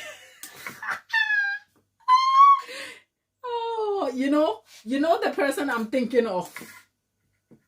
The person who is going to be watching this on replay. When they come and see it and they're like, where the red velvet cake at? Okay, honey, out with the red velvet cake and enter chocolate cake in the chat, okay? Right. So if you are just coming into the chat, let me just take you back a little bit on the subject matter here. What happened? Let me just take you a little bit back. It's not like I said one thing and I did another thing. No. When at the start of the live, I did say that I was testing a recipe, which is the red velvet cake, and I was trying to employ pickled beets as the base coloring, because you'll see online several recipes that have derived the red velvet cake, and because for one reason or another, sometimes people are allergic to dye, or for specific preferences and needs, certain recipes have employed the use of beets to derive the red food coloring. So I was attempting to replicate that. However, I did say this is the beginning phases of developing a new recipe, trying different ingredients, elements, especially the main ingredients, and testing things out to see. So I did say the intention is that originally Red velvet never had food coloring. I explained that in detail, and I couldn't even say the word I cannot say it. Okay, so originally red velvet cake didn't have food coloring. It is only in the later variations of red velvet where food coloring.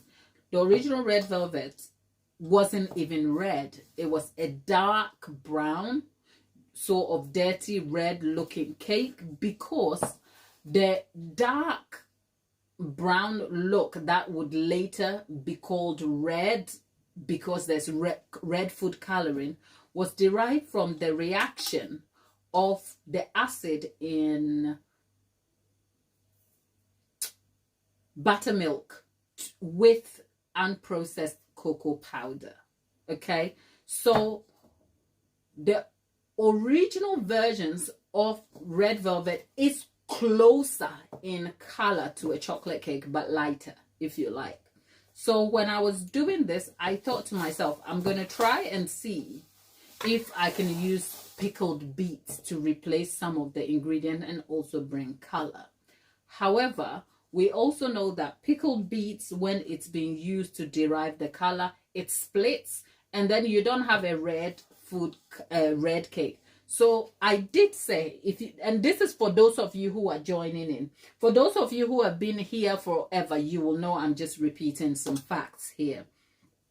Those of you who are just joining in, if you ever see a video online where the creator is saying they have a red velvet cake that they are making from beet or beetroot, and yet the cake looks very red, there is something they are not telling you.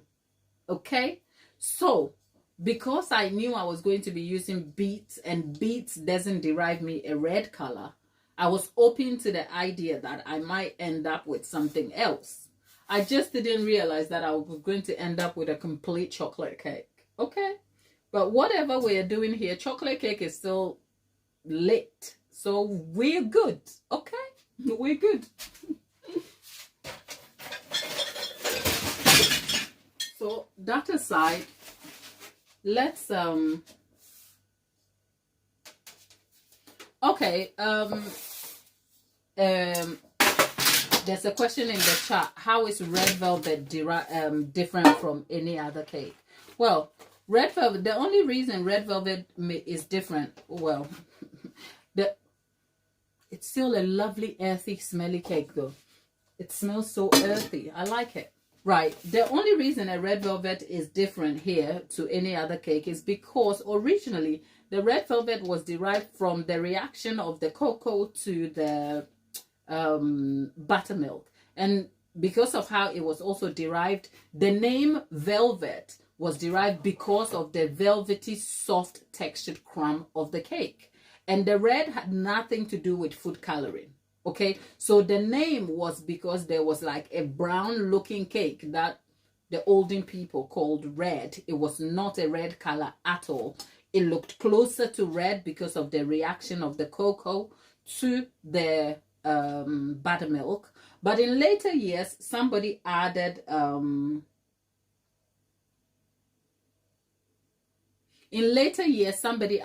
decided that, okay, we are going to just make it look red, and they made it red. So that's how the later variations of red velvet came by. So I guess what we have here is beetroot chocolate cake, and that's the joy of recipe testing, right? So Ray, I hope that's your question answered. Yes, the chocolate cake, it smells really lovely. The texture is so soft.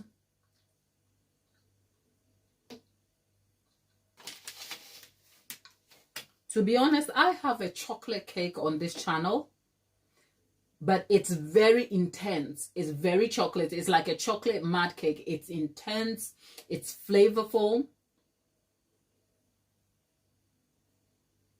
This is light, and I like this. The reason why I prefer my chocolate cake is because I don't like regular chocolate sponge cake. because you don't feel the chocolate in the cake. I don't feel it. And it's very too light. So you're like, where the chocolate at? But that's because I bake and I get to choose what I want. But I like this. Even pinching the crumb. Look at this. It is such a very light and tender crumb. I'm not mad about it. I'm not mad about it at all. It's amazing. Well, we will know how amazing. In fact, it looks like everything will come together shortly, because with that, we have the sauce, the compote that we made that will go into it. So we'll have the light sponge, a filling of buttercream in the middle, and cutting through that will be this sharp multi-berry sauce that is just tangy and sort of has a bitter citrusy tang to it. Whew. I almost look like I'm eating the cake in my head, aren't I? Anyway, I'll take a few questions.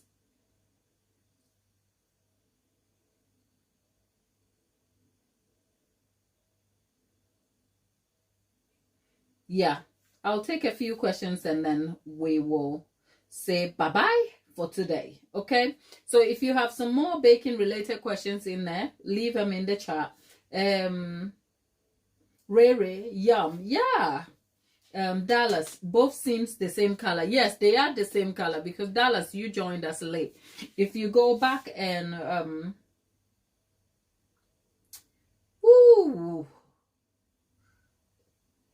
okay, yeah, yeah. I'm like, pew. Is that you shooting? Like, the name just seems like a meme. Okay, right.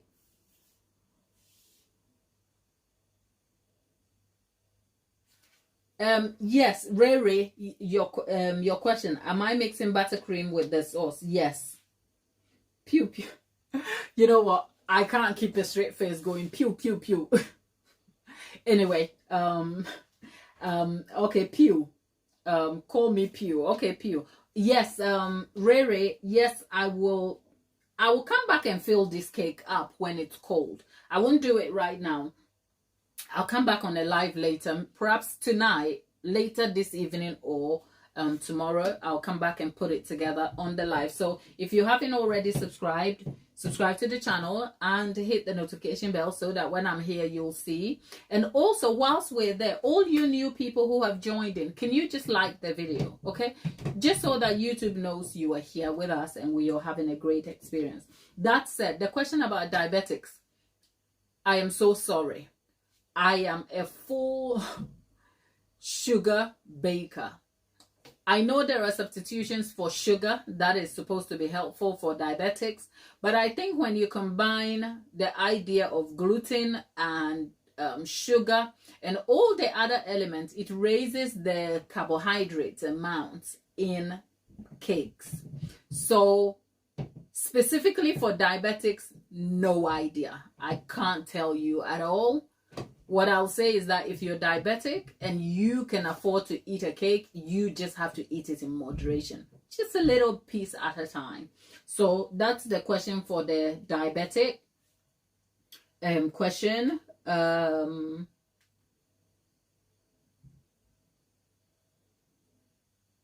You're eager to see my final product. Yeah, you know what? The great thing about these lives are that when I'm on a live, the goal is to take you from the baking start to the baking finish, right? And then we do a full decoration on the next live immediately. I just have some commitments after this time, which is why I can't. But normally I would have come back in an hour and then you stay around and you see it. But if you subscribe to the channel, you won't miss out. I'll come back and put this together because it's important for me to put it together so you get to see the final product of something you have been a part of. So unfortunately, I can't put it together right now. The simple reason being the cake is too warm. If I put buttercream on this, it will just melt. And if I baked a cake prior to this live, it won't give you a very authentic experience. So I appreciate you being here, but this is just the natural part of the cake decorating process, that when you make a cake, you gotta let it cool before you put it together. So do consider liking the video, subscribe to the channel, so that if I come back, you will get to see. Okay, that is Lazola.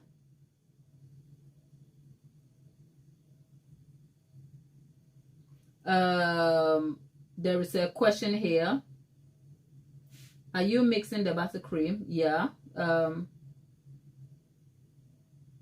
Self-raising flour. Is there a conversation going that I don't understand? There are questions here. I may have to try this recipe out. Laura, yes, Laura, it looks super light. It turned out more like a chocolate cake, but it doesn't have the intensity of a chocolate cake at all, right? It looks like a chocolate cake, but it is super light to the point where if I pick this out, it will fall apart, right? So it's a really good cake. The original red velvet cake would probably look similar to this in appearance, but I'll save myself the trouble of internet trolling and not call this red velvet cake. I will not. It's more a chocolate cake. Okay, so let's stick with that, Laura. I have finished, whoever is cooking for beginners. I finished baking. Ray. Yeah, okay, Ray is answering some questions in the chat. Thank you, Ray. And Smako, Maria, what type of butter? Maria, if you're starting, don't worry too much about butter. Any type of butter. Try, I know if we are getting into the weeds about butter, you want to make sure that the fat content in the butter is higher. But in the UK, we have a good range of butter. Brands, I won't get into that weeds, because specific things will require specific ingredients. And when I am kind of digging into specific things, there are my preferred brands, but they are not like a cross board that you have to use them. If you're starting, your Tesco own brand, Aldi own brand, Lidl own brand should do you just fine. Okay, that should be fine. For instance, if you're making American buttercream, I will go for, I like this butter. The name keeps escaping me. The name keeps escaping. I buy them from Costco. Maria, check back in the community post, okay? And if I remember, my brain has just gone blank for something I use so much. Anchor. Thank you. Maria, Anchor. But however, the problem with Anchor is you won't always get Anchor unsalted. The one you will see generally, Anchor spreadable, is not what I'm referring to. There is specifically Anchor unsalted and Anchor salted, right? If you don't find that President unsalted, it's President is a fairly nice brand, but that's just preference. If you really want some good butter, it's French butter, which has a touch of salt. You'll be picking that for nearly £4 for a 250 gram. I won't recommend those if you're starting. Or the French butter option here, I pick them up from Waitrose. Those are when I am zeroing down on a specific recipe and I want a specific goal, like I'm making a cake for a specific customer and their needs require that. And of course, they would have paid for it as well. But if you're not going down that route, start with your supermarket own brands and then build up on it. So I hope that is of some use to you, Maria. But if you stay on the channel, there are more tips and useful information for you to derive a lot out of, my dear. So hopefully that is useful. But the cake is so light. Look at that cake. It is so light. If I did in it, if this won't pick, this will fall over if I tried. No, I won't even try. But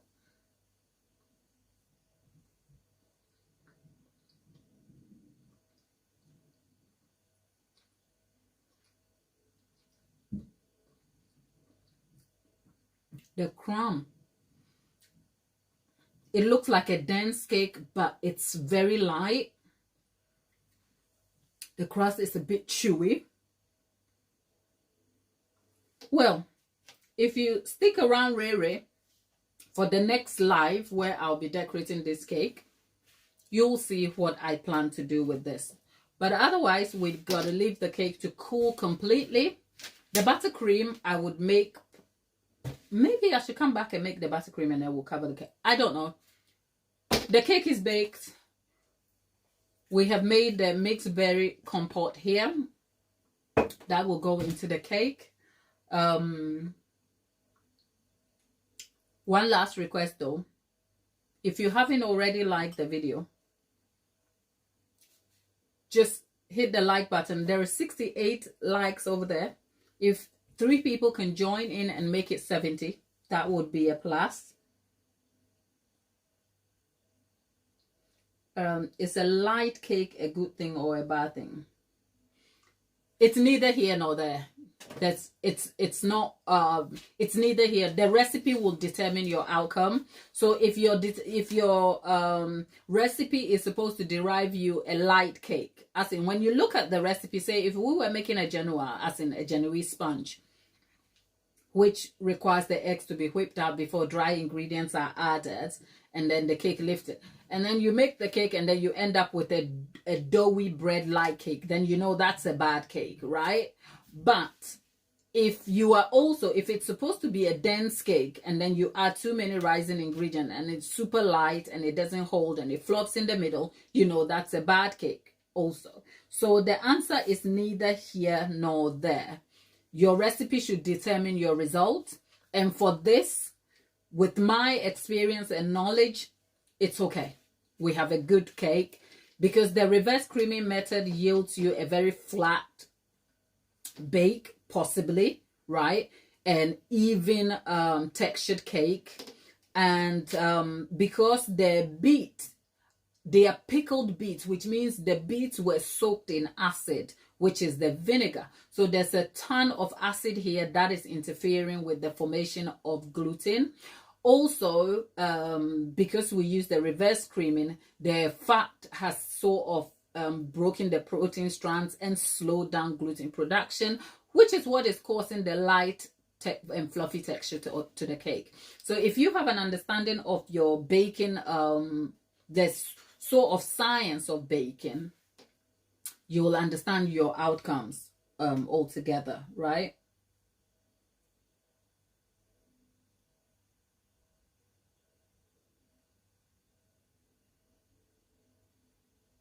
Right. So Laura is adding her thoughts to the subject of butter here, and I'm very interested.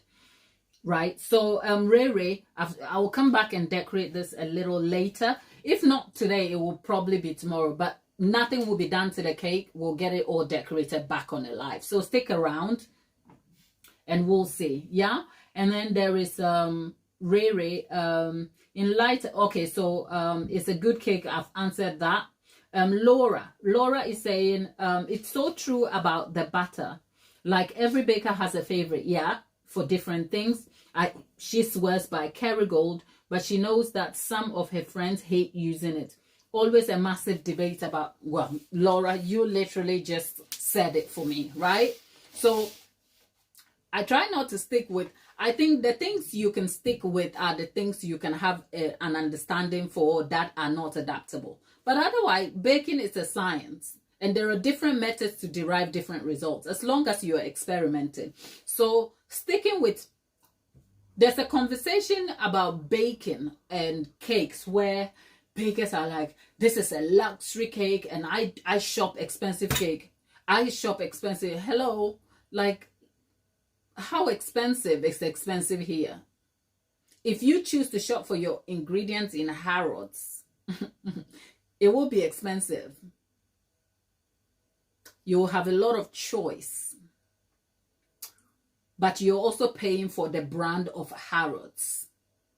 But if you want to represent yourself as a luxury baker because you're shopping in Harrods, let me leave that conversation alone. Okay? All I'm saying is ingredient quality matters. I will never ever purport to compromise the integrity of quality ingredients in the baking process, but I will not die on that hill. Okay? Ingredient quality matters, but different variations and techniques will yield you just as great results. So I'm not dying on the hill. But like I said, like Laura says, different ingredients for different things is a thing. That's all.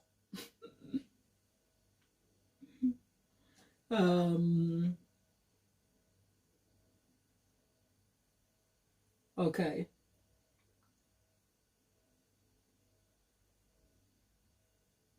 Oh, pew. Okay. Right. Yeah, I know Indian cakes do rely on a lot of cream, but I'm not making cream as in whipped cream frosting. So Dallas, I should say we're talking about buttercream. Interestingly, I'm actually deriving a script about the subject of buttercream, and it's interesting. I'm making buttercream, not whipped cream. Whipped cream and buttercream are both types of frosting. Jackie, I remember you, and I think one of these days I was like, where is she? Jackie, you're our Kenyan friend, correct? Oh, good to have you today.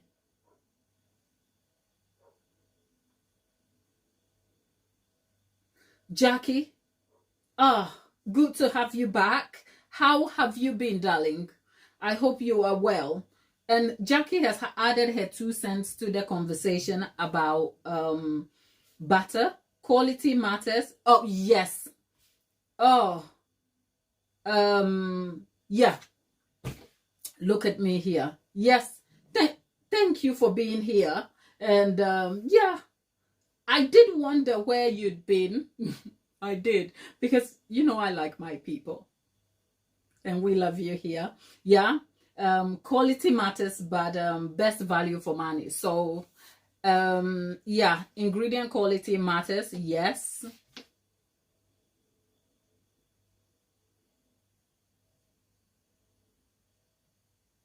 No. Oh, okay. Pew. All right. So you see, whipped cream and buttercream are both frostings. Now, you guys are trying to get me to delve into a whole subject matter that will take an hour to cover, and I ain't got time, people. Right. The good thing is that I am deriving an audio style, as in an exclusive audio podcast style content, just so that you don't have to watch me. You can just listen to what I have to say and take notes. So we are tackling, on the first episode, we are tackling buttercream. So I am breaking down the differences in the use of the word icing, buttercream, frosting. And then in subsequent episodes, hopefully we can take each buttercream criteria, and then I can nerd out on each one, bring you some more information, so that some of these questions I get, I can just refer you to go and listen to it as some sort of resource material for information.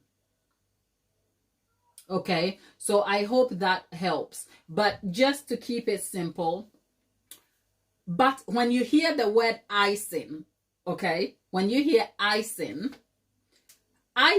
is a type of covering for a cake. It's not a type of frosting. Frosting,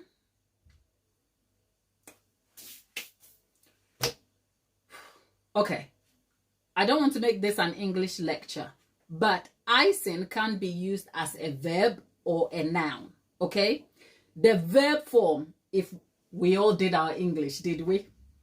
Who passed English with an A?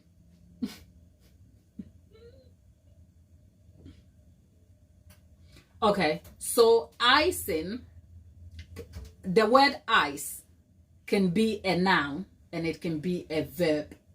The noun form is ice, as in the ice on the snow ice, or in the context, let's stick with the context of ice as a cake. So ice, as in the context of cake, is to ice a cake, which means to decorate a cake. So the noun form of the active verb form of ice can be icing, as in I am icing, as in I am running. To run is the action of moving. So run is a verb, but running is the extension of that verb, which is I am running, which is the action of run. So to ice a cake means to decorate a cake. When I am icing a cake means I am decorating a cake. And that is one variation of icing. The other icing is a covering, which is a noun form. So we've left the verb over there. The verb, the action word of decorating a cake. What are you doing, Gladys? I am icing a cake. I am decorating a cake. They are one thing, but it means I am doing. The noun form, which is icing, is a thing that is used to cover. Does that make sense? Because a noun is the name of a thing. Okay? So the noun form of icing is a decorative element. Can you feel I'm getting animated? Because I've spent almost a whole week researching this subject matter.